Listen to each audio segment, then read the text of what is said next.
Hey, brother. Sounds like you had an awesome weekend, brother, although I dare say if the most baller night you ever had was in Kentucky, well, at least you left yourself room to grow.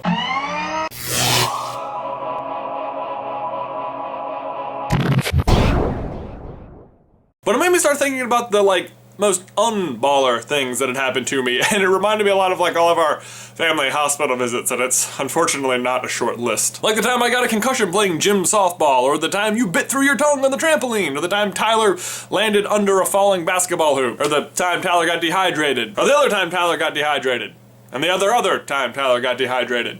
And the time Tyler had to get his appendix removed, come home, and then immediately return to the hospital with an unrelated case of kidney stones. How about the time each of us had metal bars put in our chest, Ben, huh? Man of steel. That might be a whole nother video, Ben, but I assure everyone watching that having a metal bar in your chest does not reduce any pain of anything ever. And Ben, thinking of all these hospital visits made me want to tell you and everybody else about one of the most unusual things about me, which is my heart stones. Now, this does not mean that I have a heart of stone and can't feel feelings. It doesn't mean I have actual rocks in my heart. It's not like kidney stones or anything like that. But once upon an idea, there was this theory for a procedure called heart stones. And the idea was this: to insert two very tiny, very faint magnets into the tissue on either side of your heart.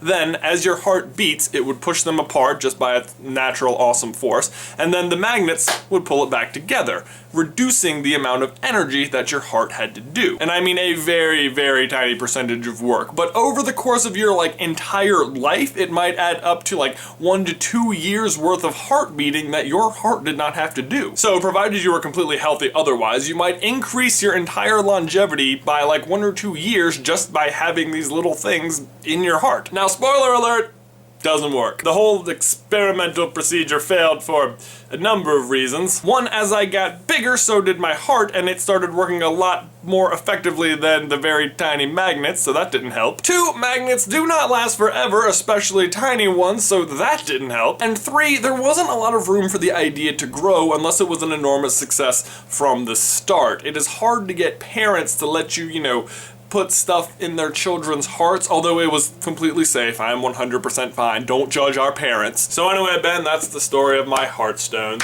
Like I said, I'm not in any danger. It doesn't affect my day-to-day life. I'm not afraid of people approaching me with magnets or anything like that. I don't set metal detectors or anything off. They're so tiny, it's not even noticeable. But Ben, my question for you and everybody else is, what has been your most fun trip to the hospital? Let me know down in the towel section below, and I will see you in another life, brother.